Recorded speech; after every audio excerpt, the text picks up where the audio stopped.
30 years. Hoover would never even talk about the Mafia, wouldn't admit that it existed, didn't even want to deal with it. Why did he choose not to go after them?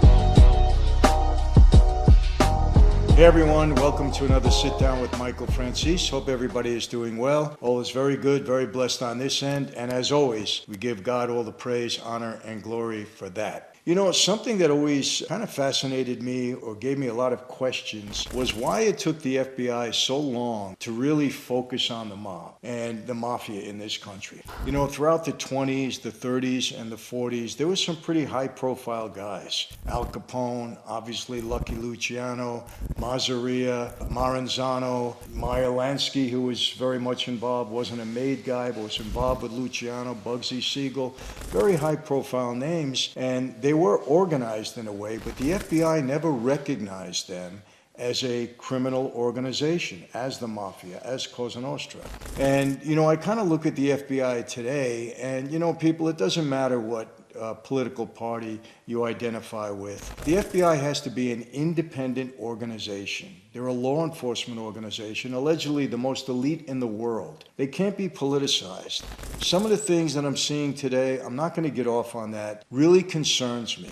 There was a time when I would complain about the FBI. They were framing us. They framed my dad. They were in on it. I'll take that to my grave, no question about it. People don't get that upset when the FBI is using dirty tactics against the Mafia, against organized crime. Okay, I get it. Should it be done? No. Because when those things happen, when you give the government or a law enforcement agency an inch, they're going to take a yard, and pretty soon they're going to be using against people other than organized crime. And that's happened, and it's happening now. A lot of things I question about the FBI. They're an elite organization, no question about it. But I always wondered why they never really went after the mob in a big way.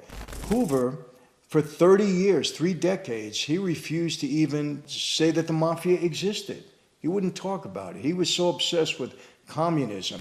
I think one of the reasons why he was so obsessed with not talking about the Mafia was because he was concerned that it might sully the reputation of the FBI if he couldn't really crack down on the Mafia. I think he was worried about them, but he was more worried about the image of the FBI at that time, and he wouldn't talk about it. Now, I also told a story which I believe. I don't see any reason why somebody would tell me something different. I think there's some evidence to back this up, that J. Edgar Hoover used to go to the Stork Club in Manhattan. A lot of politicians did at that time, a lot of law enforcement people also. Famous club in Manhattan, and it was owned in part by Frank Costello. He had a piece of it. My dad visited it. My dad once told me that the reason that Hoover, you know, into the 50s didn't want to even recognize the existence of the mob was because they had something on him. They knew that, you know, they had caught him in the restroom, in the bathroom with allegedly another guy, which we found out later on to be true, and that they had dirt on him, and they threatened him and told him, listen, we're going to expose you. And back then, you didn't do stuff like that.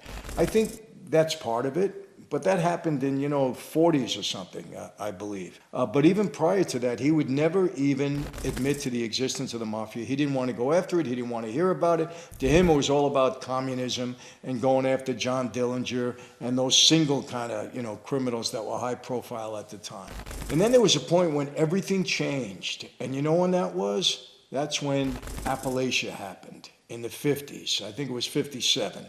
And all the mob guys from all over the country, you know the story, we don't have to get into detail on it, went up to Appalachia in New York City, and some local cops, they saw it, they know something was fishy there. There's movies that were done about it, TV movies, and they kind of raided the place and identified all these mob guys from all over the country. Now, once that happened, Hoover was forced at that point to say, okay, this is real. It really exists. I think they arrested 60 guys at the time. Nothing really ever came of it. I think they indicted a whole bunch. About 20 of them got convicted, something like that, maybe a few more. I'm not positive of the numbers.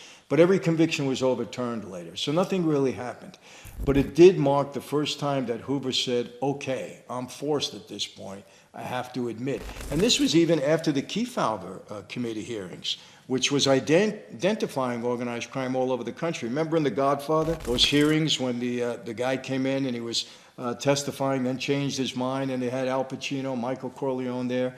That was kind of a reenactment of the Kefauver committee hearings. Hoover still didn't want to admit it.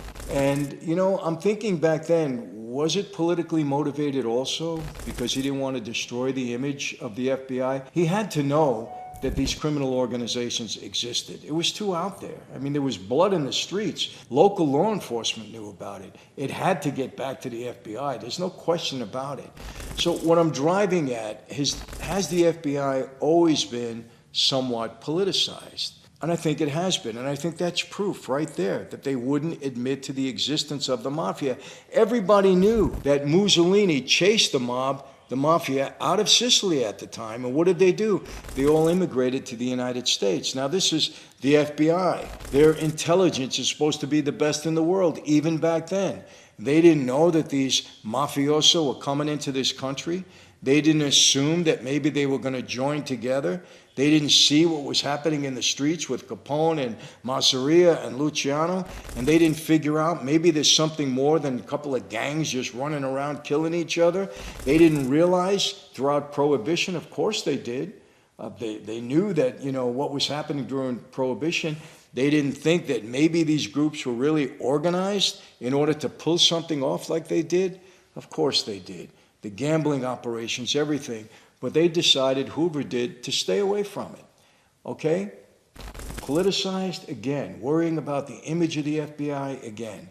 And you know what? What's happening today with the FBI is very disturbing to me. Again, doesn't matter what political party you identify yourself with. You cannot have a government law enforcement agency as powerful as the FBI being used for political purposes. If that happens, nobody is safe, people. And please understand this. Now, look, I go back years realizing that the FBI would play tricks at times. Not all of them. I met some very decent agents. I know some very decent agents today. It's not the entire organization. As a matter of fact, you know, getting a little bit into current events, if you know, there was one whistleblower in the FBI who was very upset with the way January 6th was being handled. And he talked to his superiors about it, and he wouldn't get involved in it. As a result, he was suspended. And you know what? I think 60 former agents have stood up for the whistleblower and said, wait a second, this guy is right. The FBI is being politicized. So it happened all the way back then with organized crime, the Mafia, and it's happening now. And this is something we really have to be leery of, people. I am telling you. And, you know, what do? What could we do as citizens? It's a tough question. I don't have all the answers, but I can tell you this. One way is to hold our public officials accountable. We do that at the voting booths, okay? If we see that, you know, politicians are not acting the right way, if we see that the FBI is behaving in the wrong way, of course we're afraid. We're afraid we're going to be targeted. You speak out against them, what happens? You're going to be a target. It's the same way with cancel culture. What happened? You speak out against something on social media, you get shut down. This is the world that we're living in. It's not safe here in the United States. Trust me. And you know what? There's an undercurrent of people thinking the same way. Even those that thought differently are now saying, wait a second, this is not right. We're not feeling safe. We don't want to be shut down. We want to be able to express ourselves. Whether people like it or not, as long as we're not injuring anybody, as long as we're not using violence to get our point across, we have to be able to have our voice. It's a constitutional right. And to be shut down and for an organization like the FBI to be politicized and be used by one political party, whether it be Republican or Democrat, doesn't matter. And trust me, people, for those of you who are going to go back and, I'll get comments, you're talking about Trump. I'm not mentioning Trump. But if Donald Trump was using the FBI as a tool, as a weapon for him to go after people that were dissenting with him, I wouldn't like it at all. I would call him out on, you'd hear it, trust me, because I'm for liberty and justice in this country. I really am. And you're talking to, or I'm telling you as a former criminal, a former member of organized crime, because I'm thinking about society in the whole. So, you know, very interesting. Just think about it. 30 years, Hoover would never even talk about the Mafia, wouldn't admit that it existed, didn't even want to deal with it. And again, I believe he was worried about the image of the FBI because he had to know. He had to know, was out there in the streets. Who didn't know about Capone? Who didn't know about Luciano, Masseria, Maranzano? All of these guys, who didn't know about him? Of course he knew about him. Why did he choose not to go after them? Until Appalachia, when it was right in his face, and he had to do it. And who was it? It was Highway Patrol that found these guys out. It wasn't the FBI. And then, of course, it took on a whole different life. But, you know, I don't think even Hoover was committed after that happened. And again, maybe he was worried about the image of the FBI. Maybe he feared the Mafia. He really did. He said, wait, this is a powerful group. We don't want to mess with them. We don't know if we can control it. That's what I think, aside from the fact that we might have caught him in an uncompromising position. Who knows? But I just thought I would share this with you. You know, again, I want to start sharing some things that I think are important to you, to your lifestyle, to your liberty, to your freedom, to your children. You know, I got to tell you this, people, and I'm not going to get into it now, but I am going to get into it. What's happening with this fentanyl crisis? This is a crisis. It's an epidemic. In the last couple of weeks, you know, the DEA and certain other law enforcement agencies have confiscated this deadly fentanyl, which is poison. It's like a bomb blowing up inside of somebody. They're seeing it in Fruit Loops. They're seeing it in candy. Now, there's no money in this. They're trying to kill our kids. And again, it's coming out of China.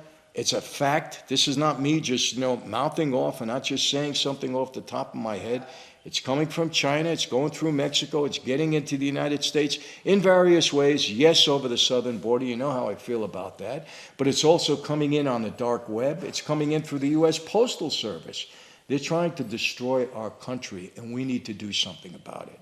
I'm going to end it with that because this is a whole nother video, and I do intend to talk about this topic. It's very close to me, and I'm very bothered by it, so I will get into it again. But that's it for today, but think about it. Politicizing the FBI and any law enforcement agency, what I just told you about them denying the existence of the Mafia.